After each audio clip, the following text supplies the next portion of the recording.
Hey, what's going on, everybody? Welcome back to the channel. Today, I'm just hanging out here on the porch. I got my binoculars and my little raspy old hen call, just kind of ready just to play with some of the turkeys that I see up here. It's getting close to turkey season, so occasionally I'll just call them in. But, which probably isn't a good idea if I want to actually hunt around here, because I don't want them to get used to that. But anyways, so since I'm sitting up here, I'm kind of reminiscing on my experiences in Alaska right now. My friends up there are just about to head up there to open up for the season at the Burghoff Wilderness Lodge. I've been working at at BWL since 2005.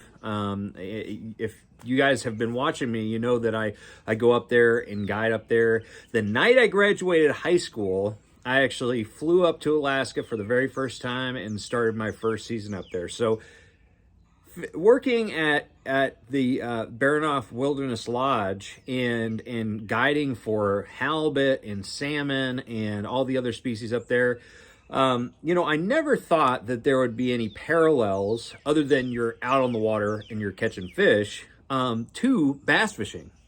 When I first went up there, I was very skeptical whether or not I would actually fit in and whether I'd actually enjoy it, because I'd be missing bass for all that time that I'm up there. And once I got up there, I realized, man, what a great experience it is, and a great opportunity for me to experience Alaska like not too many get to experience. But since then, I got my captain's license and started guiding for halibut. Gosh, it would have to be like 2008 or 9, or maybe even 10. I can't remember exactly what year I got my Coast Guard license and started guiding for halibut up there. But ever since then, I started to see a lot of parallels between fishing for halibut and bass fishing. In fact, maybe not even recognizing parallels at the time, but as I got better for fishing for a bass in certain situations, I started to realize, wow, these halibut, even though they're living way down deep and they're in salt water and the current is considerably stronger in most situations than most of the lakes that we're going to be fishing, they're very similar. And so a lot of the lessons that I've learned in Alaska, I've been able to apply to bass fishing down here. So I just wanted to kind of share those experiences with you guys, and those things that I think are very, very applicable. It's a hard word to say, but they're easy to apply to bass fishing. So the very first thing that I learned was probably about 8 years ago.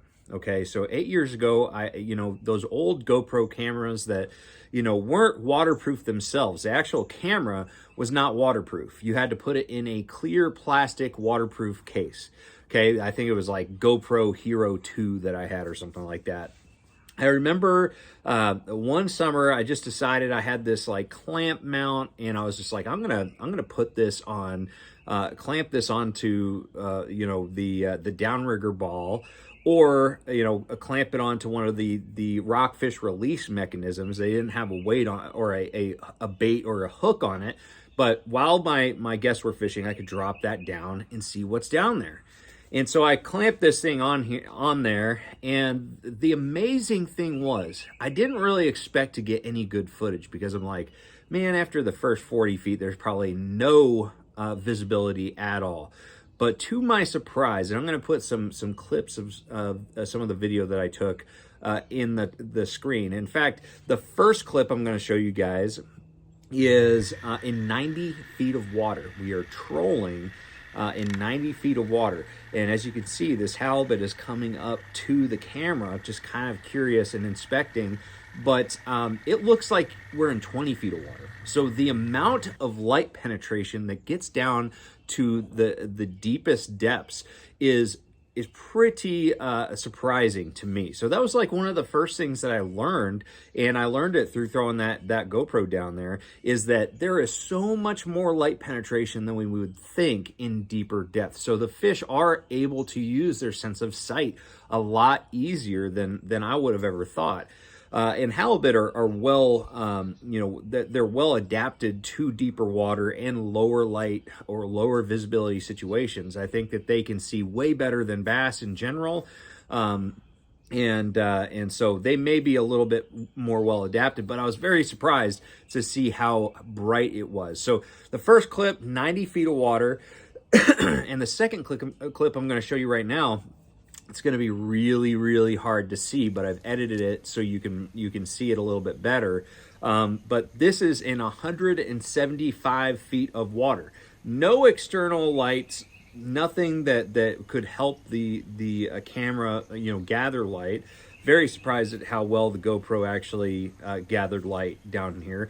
But, so still plenty of light for fish that are well adapted to the dark to be able to use their sense of sight. So that was one of the things that really struck me in fishing for these deep water fish, is that, man, if I can see using the GoPro, and I could see, pretty decently down there, these fish absolutely can see. So like a lot of the times when I'm fishing deeper water, I think the visibility is so low that I might have to use bigger baits, make a lot of noise.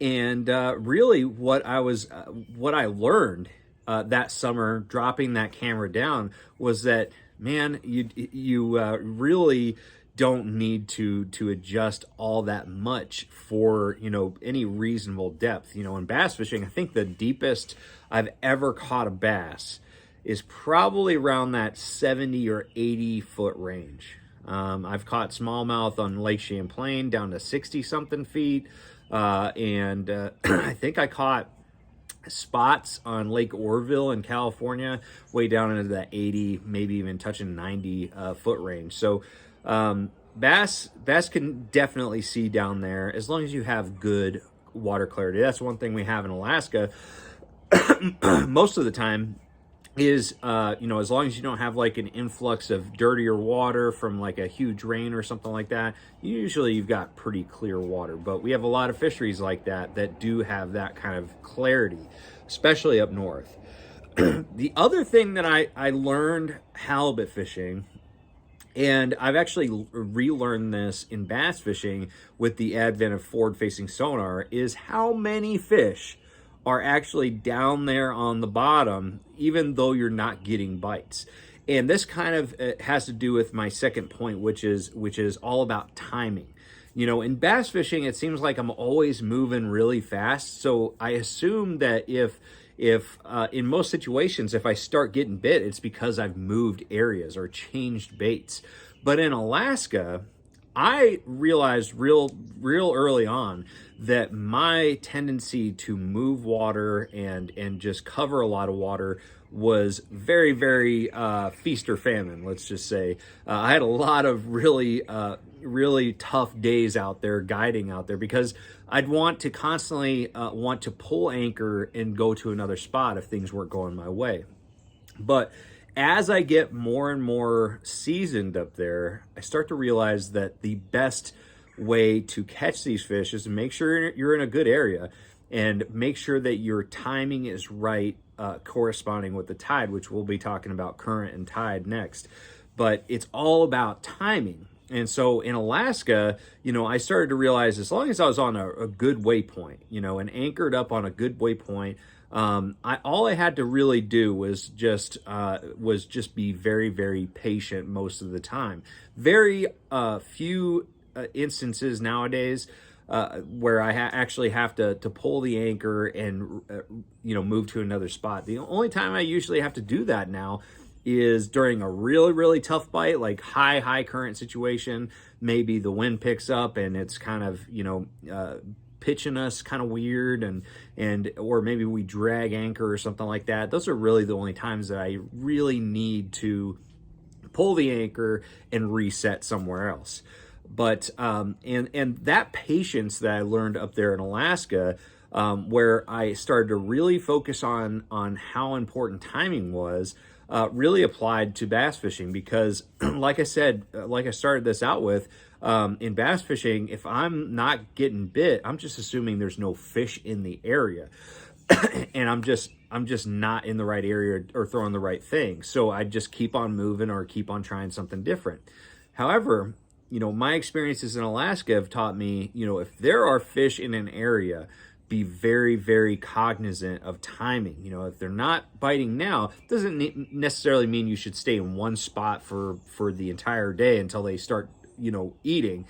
But you need to be aware that you can't just write off an area based on having a kind of a dry stretch on that spot. You need to test it in different times of the day and pay attention to current and tide and all those different things that are really important, because bass, just like halibut, they feed in little windows, and a lot of these windows are easy to explain and anticipate, such as, a certain tide or a certain time of the day.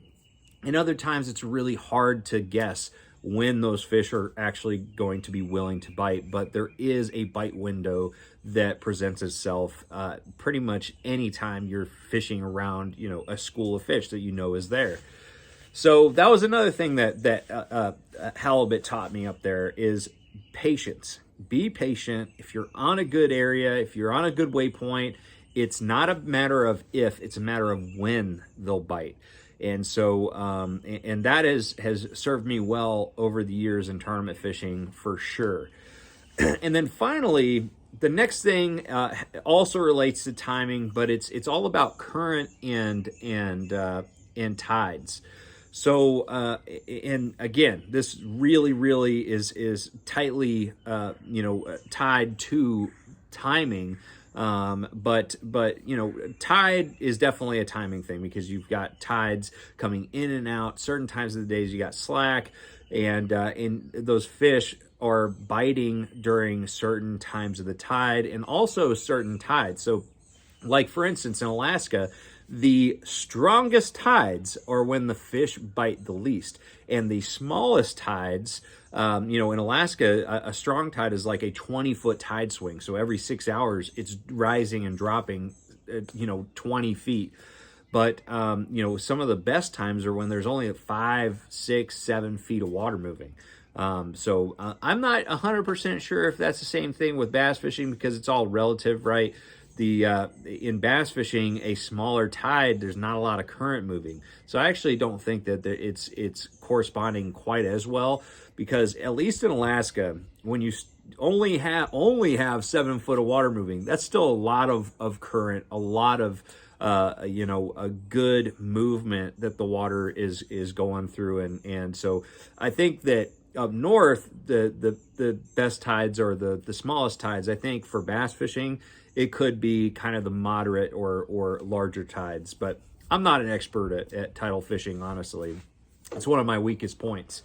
But the current factor is one thing that I was very, very surprised with. So there's certain times when we're anchored up for halibut, when the current is absolutely ripping. It is, you got your 3 or 6 pounds of weight that normally should be straight vertical, in 175 feet of water. But when that current's ripping, you got like a 9-knot current.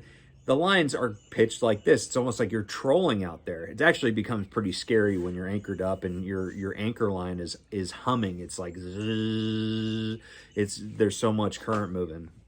And that's actually not a great situation for you to be anchored up in. It's very dangerous. It's hard to pull the anchor. It can be a dangerous situation, so I wouldn't recommend it for anybody. But the point I wanted to make here is in those situations, we still get bites. And I always assumed that bass wanted to stay out of the current. When I first started working or bass fishing, I always assumed that current was something where they liked it because it brought food to them, but they wanted to stay in a spot where they're out of the current. They don't want to be facing into the current. But what I learned from halibut really applied to especially smallmouth. You go up to the Detroit River, you got a ton of current. It's very similar to the current that we see in Alaska during a pretty strong tide. And years ago, before I was halibut fishing, I would have thought that those fish would want to be so off the main current as possible, just so they're not expending a lot of energy. But honestly, those fish on the St. Lawrence River, or not St. Lawrence River is another example, but the Detroit River, those fish actually stay in that current. Like, they are extremely good at just sitting in that current and being very efficient with their energy. And the same thing with halibut. So that was another thing that I learned. But overall, you know, there's so many different things that you can take from other species and apply to bass fishing. Bass are very different because they're highly adaptable. You can catch them in a lot of different fisheries, a lot of different depth zones, eating a lot of different forage. They're unlike any other species of fish out there as far as sports fishing. You know, most species like trout are very, very honed into one specific type of forage, because they need to be ultra efficient with their energy, and they don't want to, if there's a hatch going on and they know that specific type of fly is going to give them the most bang for their buck is in terms of like the energy that they can get from it, that's what they're going to focus on. They're going to avoid everything else until another hatch happens. So bass are not like that. They're very opportunistic, but there is a lot of things that you can learn from other species. And so I want to hear about your experiences with other species and how fishing for any other species of fish has helped you apply those lessons to bass fishing and helped you catch more fish. So anyways, guys, those are just some thoughts, some cool stories from Alaska. And so let me know what you guys think about this topic in the comments below. And if you guys are interested in supporting this channel, make sure you ask questions in the comment section. I want to do videos on your questions.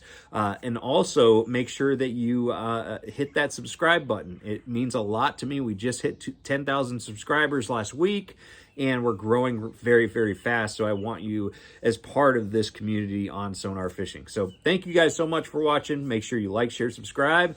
Trust the process, and I'm going to see you out on the water.